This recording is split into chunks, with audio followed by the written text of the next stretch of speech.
Nos dijo hace muy poco el propio Germán Vargas Lleras que él levantó la mano desde el primer momento y que está listo, Hay voces muy críticas del nombramiento de Juan Fernando Cristo. El expresidente Duque se fue en contra de la constituyente anunciada por Juan Fernando Cristo. Varios políticos ya han dicho que no cuenten con ellos. Y, por supuesto, las críticas normales al presidente por haber vuelto a un nombre que no precisamente significa el cambio, porque pertenece, pues, a una corriente política bastante conocida y establecida. Nos atiende a esta hora Germán Vargas Lleras. Exministro, buenos días. Buenos días, Julio. Estoy leyendo un trino no de hace años, no del año pasado, sino de hace un par de meses.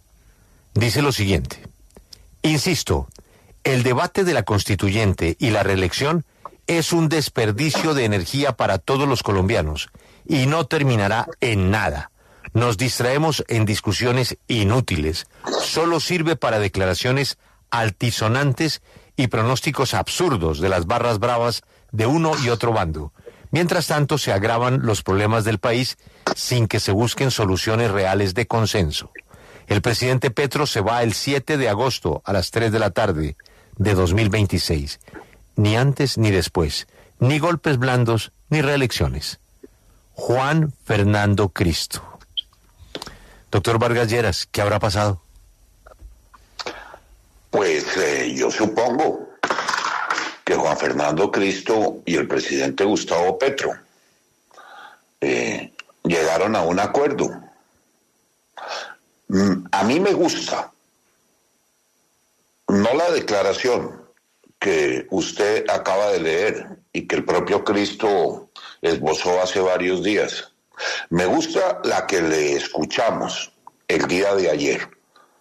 Me gusta particularmente la afirmación de convocar una constituyente, pero de no romper el orden institucional y de convocarla mediante un acuerdo nacional, pero bajo las reglas de la Constitución del 91.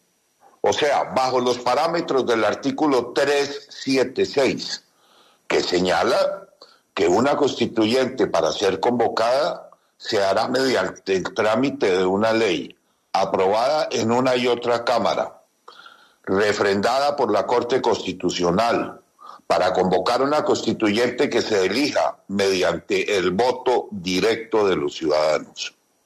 Esa afirmación me gusta. Y yo lo he sostenido desde el principio. A una constituyente convocada en esa forma, nosotros, me refiero a mí y a nuestro sector político, estaríamos dispuestos a participar del acuerdo político que viabilice ese proceso y también de la propia constituyente. En lo que estamos muy en desacuerdo, y también lo he expresado varias veces, eran las afirmaciones del propio Gustavo Petro de solo convocar a algunos sectores afines al gobierno, de que se pondría en marcha una constituyente no bajo los parámetros de la Constitución, de que el poder constituyente se convocaba a sí mismo. Bueno, no podemos sino celebrar que con la llegada del doctor Cristo el gobierno cambie su posición y avance en materializar unos acuerdos políticos que pongan en marcha un proceso constituyente, pero bajo las reglas del juego actuales. Lo que no veo es por qué eso ha de aplazarse 2 años. Si logramos el famoso acuerdo político, podríamos acelerar este proceso para allá, mediante un acuerdo político con todos los sectores. Una ley aprobatoria en el Congreso podría tramitarse en un par de semanas. Mediante un acuerdo político, estoy seguro que la Corte Constitucional se pronunciaría en poco tiempo. Le termino por afirmar, si hay ese interés del gobierno de poner en marcha un proceso, pongámoslo ya. no sigamos estos 2 años debatiendo sobre esa posibilidad, porque eso sí sería una discusión estéril. Y dejarle montada una constituyente al próximo presidente, que no sabemos quién será, pues eso sí es una pérdida de tiempo. Don Germán, de hacerse inmediatamente y usted tener una interpretación, bueno, usted conoce el Congreso, lo que usted nos está diciendo es porque usted sabe que se puede hacer de manera pronta como resultado del acuerdo. ¿Eso no rompería el calendario electoral? Pero por supuesto que no.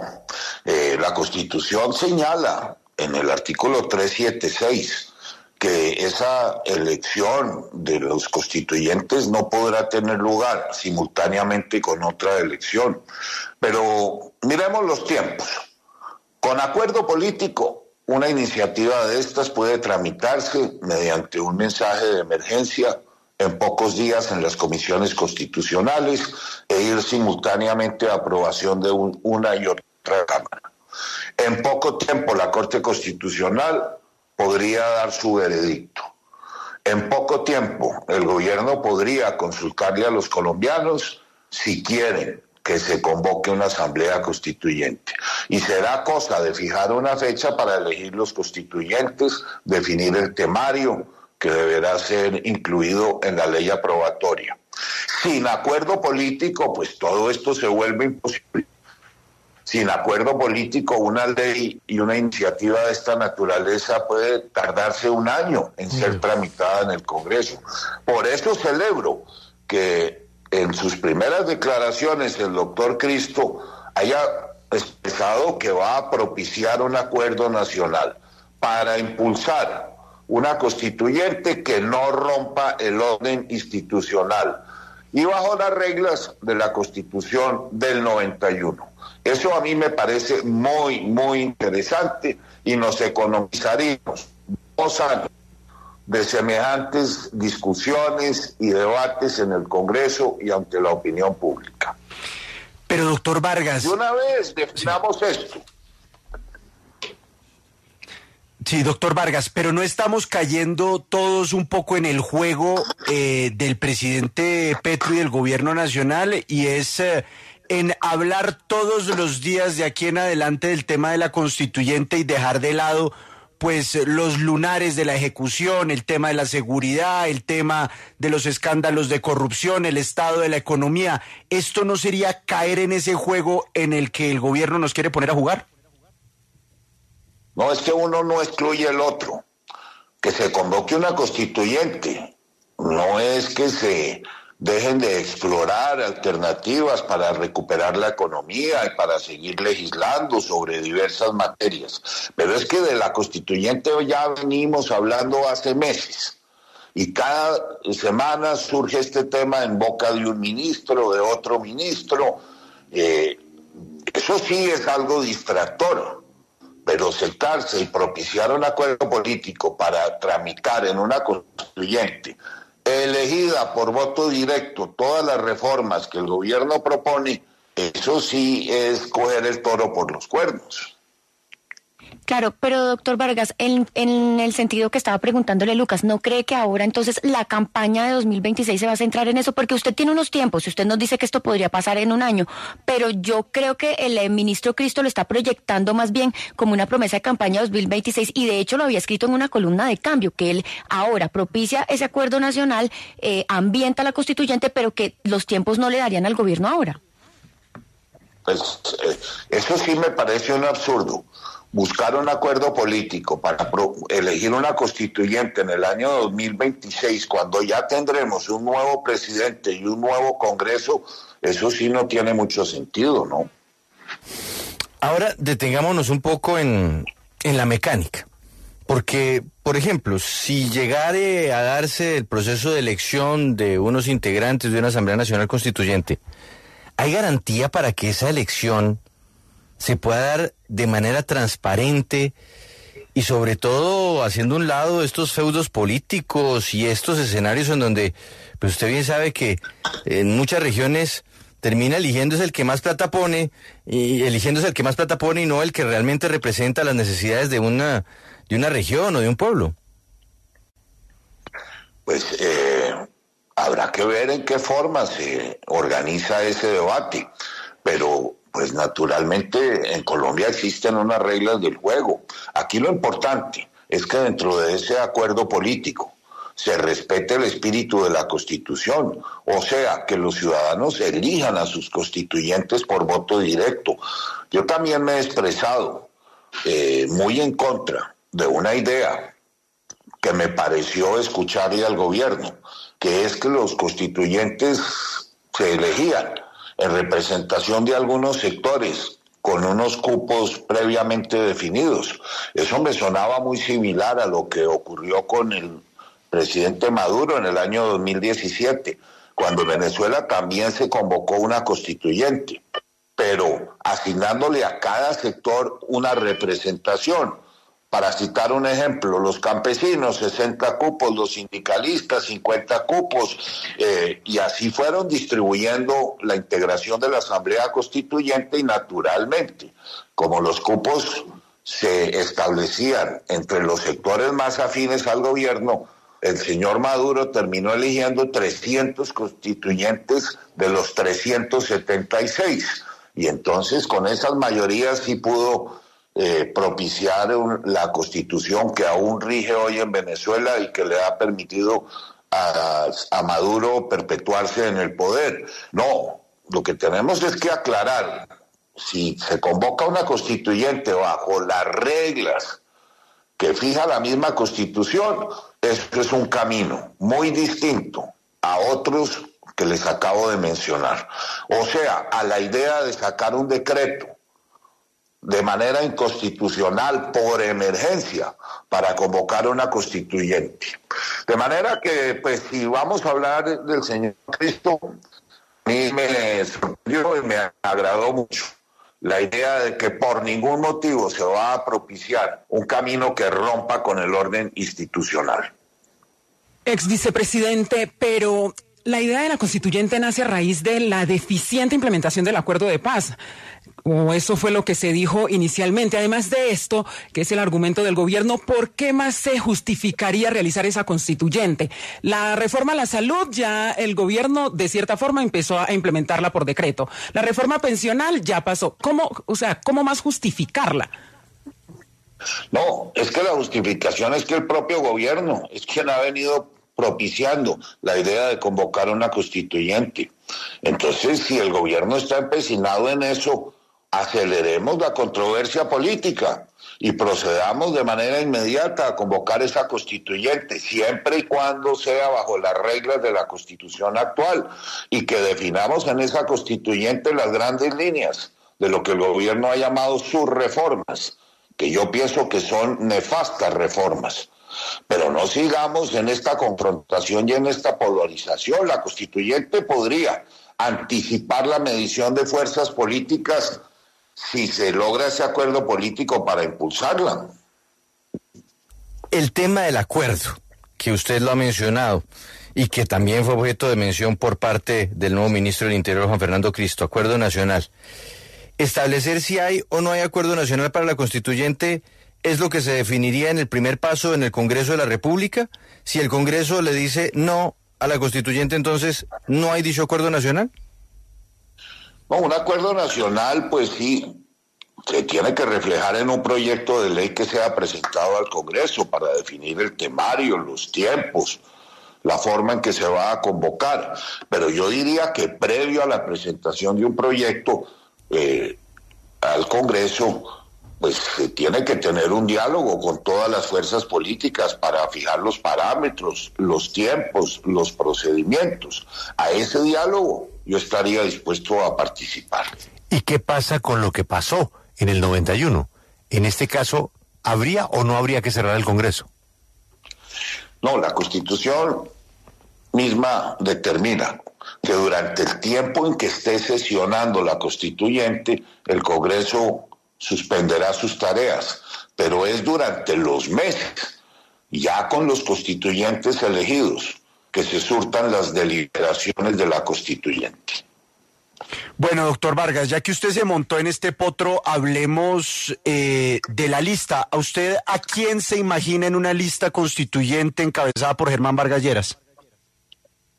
No, eso sí no ensillemos el burro todavía. Es que lo que se está planteando es, no deja de ser muy complejo, ¿no? Ustedes me preguntan cuál es mi opinión, pues mi opinión no ha variado en estos meses. Si se convoca una constituyente bajo los parámetros de la Constitución del 91, previo a un acuerdo político sobre los temas que se abordarían y los tiempos en que eso ocurriría, yo estaría dispuesto a participar, no de otra manera. Y como hoy la discusión es sobre las declaraciones del nuevo ministro del Interior, pues no tengo más que celebrar los 3 mensajes que él dio, que por ningún motivo se va a romper el orden institucional, de que se va a propiciar un acuerdo nacional para explorar la posibilidad de que se convoque una asamblea constituyente. En lo único que difiero del doctor Cristo es en los tiempos, que no me parece que sea prudente iniciar y convocar a nadie con esa expectativa para que eso se tramite en 2 años, cuando este gobierno ha terminado su periodo y ya tendremos elegido un nuevo Congreso. En ese punto, eso es lo único que yo difiero del nuevo ministro del Interior, en los tiempos. El resto de sus mensajes los suscribo integralmente. Quisiera preguntarle sobre otro tema, señor ex vicepresidente, del que usted habló y escribió. El tema de Asofondos y de la pensional.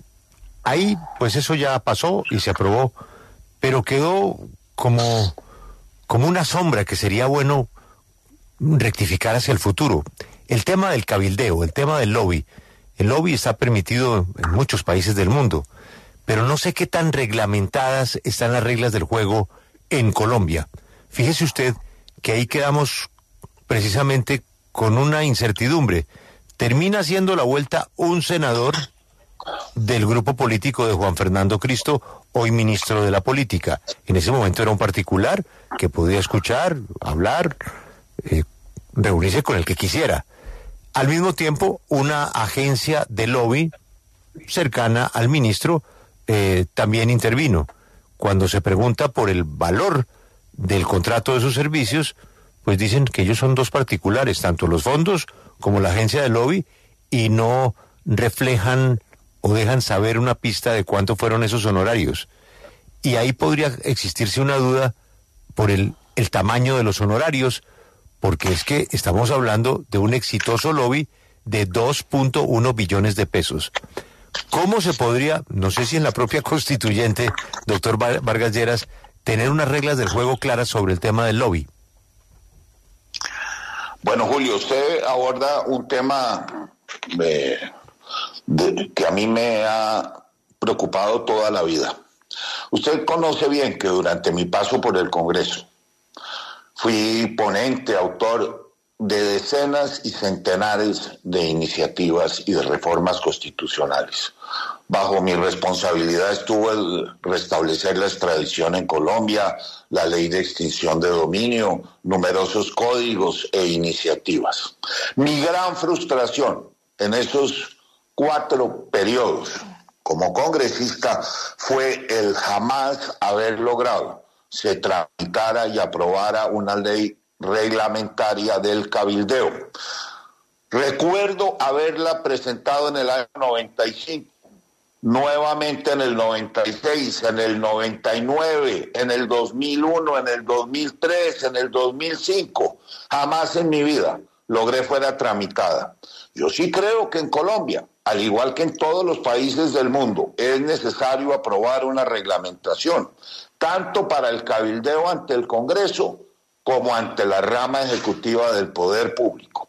El cabildeo, como bien lo señalaba en una entrevista el doctor Montenegro, no es ilegal, es legítimo, es responsable, es transparente.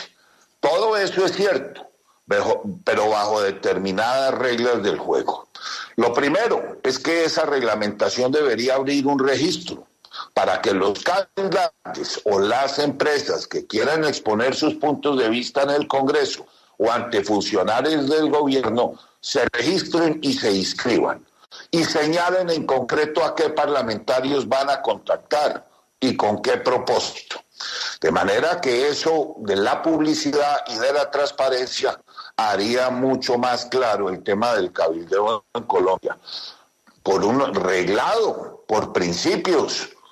Esa iniciativa, como yo la presenté, también establecía sanciones económicas y de inhabilidades para quienes adelantaran tareas de cabildeo sin haberse registrado.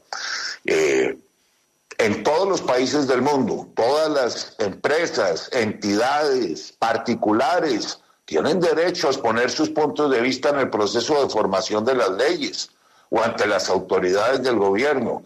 Lo que pasa es que deben hacerlo público, de frente, y eso pues le daría mucha más transparencia a ese propósito. Desafortunadamente, en esas 6 iniciativas que yo llevé al Congreso, jamás logré avanzar, y nunca logré avanzar precisamente porque los gremios del país siempre se atravesaron. Eso es lo inapropiado. El cabildeo es legítimo, pero es legítimo siempre y cuando esté rodeado de la suficiente publicidad y transparencia. De manera que usted mencionaba una cláusula que ha advertido el doctor Montenegro que incluyó en el contrato con la firma que adelantó el cabildeo. Eso es lo que no está bien. ¿Por qué van a ocultar los honorarios que se devengaron y por qué van a ocultar a las personas a las que contactaron? Una cosa es pagar unos honorarios para contactar unos cabilderos que hagan una tarea en el Congreso, que adelanten unos desayunos, que difundan unas proposiciones.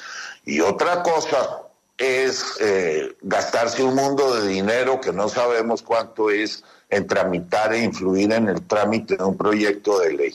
De manera que fundamental, algún día se logrará. Después de mis 6 iniciativas, sé que varios parlamentarios también de manera infructuosa llevaron una reglamentación más o menos similar a ser aprobada por el Congreso, cosa que jamás se ha logrado. Esperemos que algún día tengamos unas reglas claras en esta materia. Pero su partido no está ajeno en esta discusión de Asofondos, porque la misma propuesta que presentó el senador de Juan Fernando Cristo y que se aprobó, la misma propuesta la presentó, propuesta que se escribió en Asofondos. La presentó el senador David Luna de Cambio Radical, que después retiró y que no votó, pero la alcanzó a presentar. ¿El doctor Luna ya le dio alguna explicación a usted? Porque la que nos dio a nosotros fue realmente pobre. Pues mire, en honor a la verdad le escribí y tampoco he recibido respuesta. Perdón, ¿el senador Luna no le contesta a usted? Pues desafortunadamente no me ha contestado. Yo le pregunté después de haberlos escuchado a ustedes y no he recibido respuesta.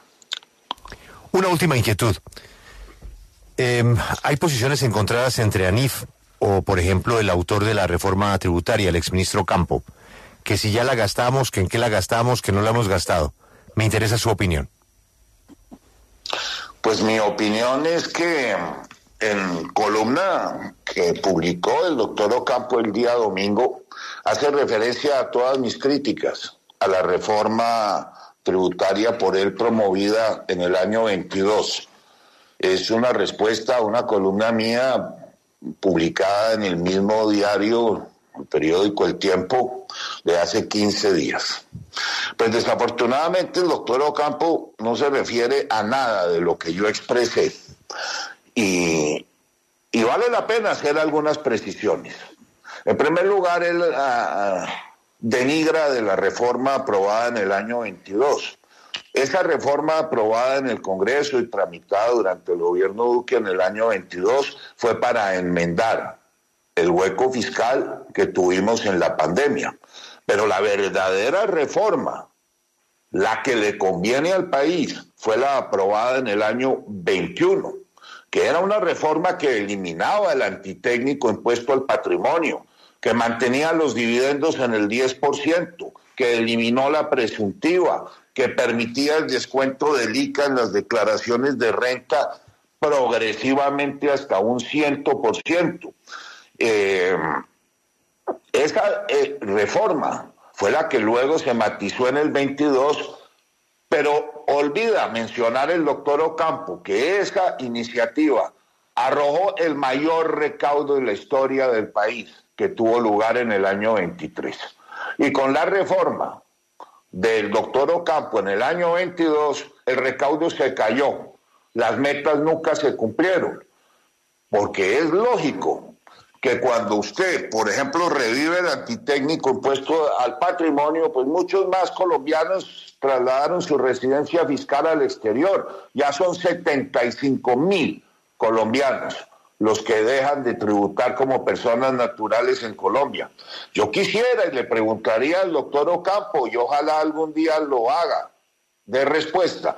Revivido el antitécnico impuesto al patrimonio, me temo que no serán más de 1,000 o 2,000 personas naturales en Colombia los que pagaron el impuesto al patrimonio con la tarifa de 1.5. Es que el recaudo se les cayó, porque es claro que cuando los impuestos suben, como pretendieron hacerlo en esa reforma, pues el recaudo se cae, como finalmente ocurrió en el año 2023.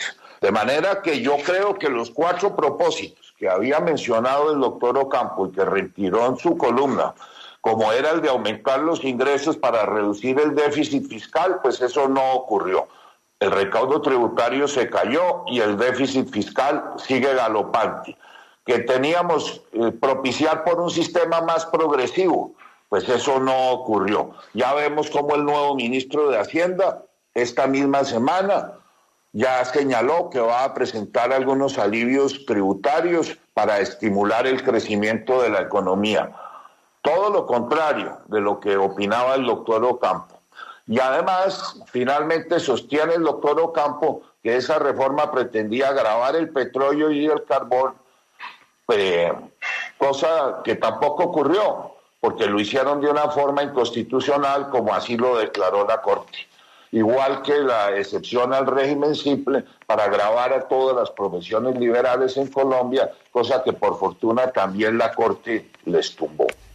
De manera que, pues sí, muy interesantes las opiniones del doctor Ocampo, pero muy poco concuerdan con la realidad.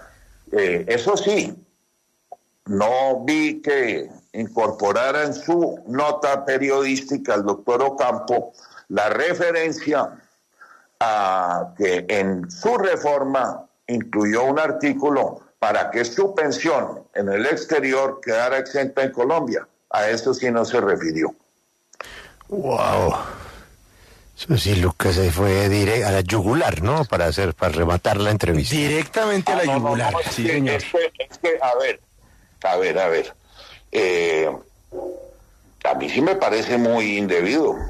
Y me estoy refiriendo, para que ustedes lo verifiquen, a una norma que se incluyó en la reforma, el parágrafo 3 del artículo 206 de la reforma tributaria del doctor Ocampo, que básicamente exime del pago de impuestos a las rentas vitalicias y asimiladas obtenidas en el exterior o en organismos multilaterales. ¿Cuántos colombianos están en esa condición?